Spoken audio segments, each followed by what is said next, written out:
time again with $1,000 for one of our couples. And if any of them say the secret word, the duck will fly down and pay him $100. The word tonight is water. And here's the $50,000. The irrigation system sure will be a godsend for us men. And for the women, too. You should be very proud of your father, Marge, for having sponsored the water project. It will develop the entire valley.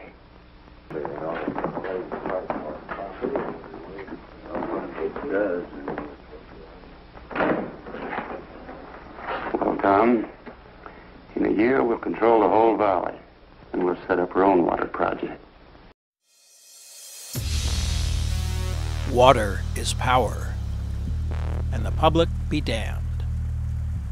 Think we're kidding? We'll give you the factual evidence about the murky, shady, greedy things that are going on, and you decide for yourself. This is a video in 4 parts, 4 quadrants of darkness. If you care about protecting public resources like water, or the habitat that wild California king salmon require to thrive, then you will realize that any one of these stories is disturbing by itself. Looked at as a whole, an alarming picture emerges. It's a picture of a concerted effort to move a precious, limited resource, water, away from public ownership and into the private world of a few wealthy individuals and corporations.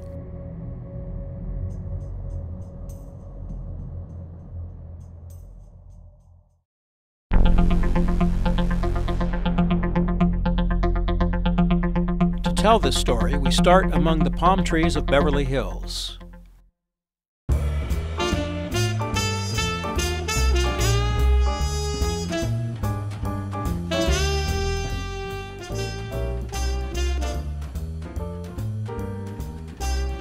The home to Stewart and Linda Resnick.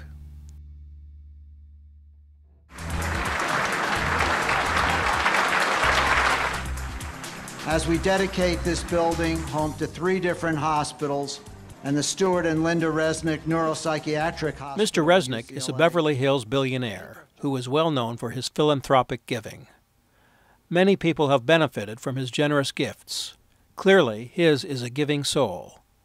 He's given $55 million to the Los Angeles County Museum of Art, millions more for a psychiatric hospital at UCLA, and an energy institute at Caltech. But away from that goodness and light is a methodic, strategic use of his wealth designed to ensure that his political interests are properly lubricated.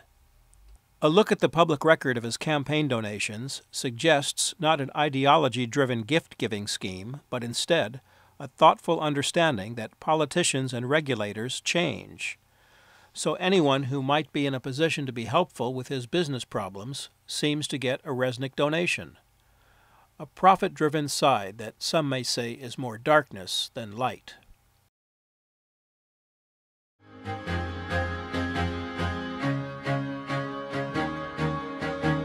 Mr. Resnick's business is called Roll International.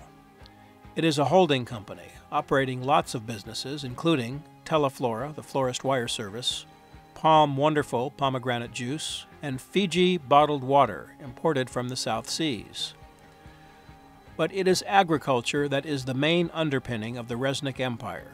Bought a pistachio farm, and then on the pistachio farm were a lot of pomegranate trees. Well, there were about 100 acres. Oh, that's a lot. And it was then. Yeah. It was a lot. And the farmer said, let's pull it. And Stewart said, that's my husband, the visionary. And he said, let's see how they do. Paramount Farms is not, by any definition, a small family farm. They have 70,000 acres of pistachios and almonds, 48,000 acres of citrus and pomegranates, most of which are planted at the south end of the San Joaquin Valley. Obviously, all that production requires lots of water.